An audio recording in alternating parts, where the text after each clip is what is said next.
In passing, usually on TV I barely watch anymore, I hear newspersons or commentators say, those silly liberals or progressives or Democrats, whatever, are a bunch of elitists. I've heard elitism used this way for years. As a lover of language, I assume those who use that word as a pejorative don't know what it means and implies. By the way, this is footage I've captured from 2 construction job sites I'm working these days. That's beautiful Boise, city of trees. When it's safe, come visit here. Bring money. Before I whip out the Google search dictionary, let's remember dictionaries are history books. There's no annual convention of English teachers who meet to decide what goes in them, as I somehow believed as a child. A lot of word evolution happens when people start using a metaphor or simile for another word. As that catches on, the metaphor becomes another term that's defined as the original word it described. Here's an example. Boring means tedious, but it didn't always. Boring was once the tedious work of drilling a hole using tools like these.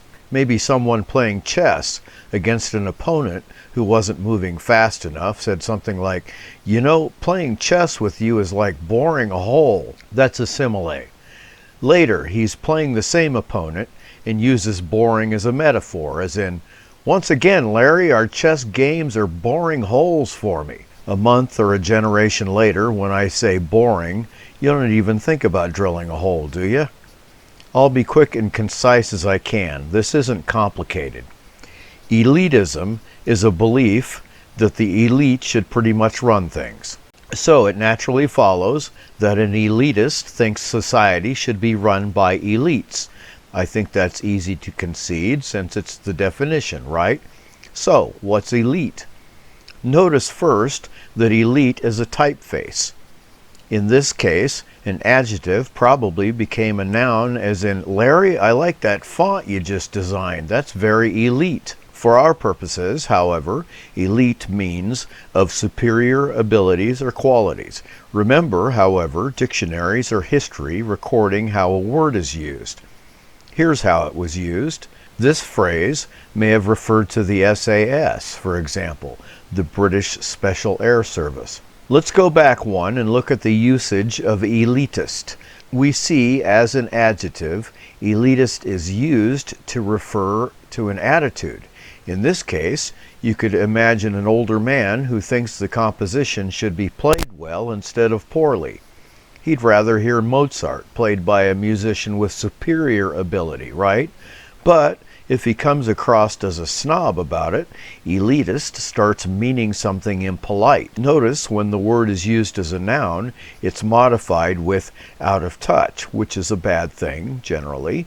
But ask yourself, in what context is thinking the most competent should generally not be chosen to do important things? When is that out of touch? One more step into the past. Let's look at how elitism is used in the example. Here, it's already associated with snobbery. Even so, in context, imagine the person who wrote that sentence was your daughter's English teacher. Shouldn't she advocate that people learn to write and speak accurately? Or is that attitude a bit out of touch, perhaps? If you think your kid will be just fine with a third-rate education, whatever. There's another factor, of course. A lot of times, it's better to put other circumstances ahead of excellence.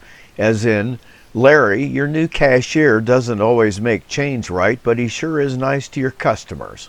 In some contexts, paying less for some quality is better than full price for the very best. But cost and quality has to be balanced. Imagine someone comes to you with this drill and says he'll fix all your teeth for you at 20% of what experts charge. Does that seem like a good deal, or should, in this case, you hire competent experts? Here's where we put all of it together. For years, progressives have been called elitist by conservatives because progressives believed machinery as complicated as a whole country should be governed by high-quality managers. Conservatives put other considerations ahead of quality. The last presidential election proved conservatives and others believed U.S. would be just fine with a president who had never proved to be good at anything except trading real estate and producing a game show. His management experience was his family business. He's been bankrupt a few times. His vocabulary while running for office proved to the whole English-speaking world that he couldn't possibly be very intelligent. Nonetheless, this is the non-expert the U.S. hired as our chief executive. Because actual experience at anything approaching what a country needs in a good leader doesn't count, well, not as much as other things, right? The current state of the United States in August of 2020, right now, should tell you about the consequences of our priorities as voters.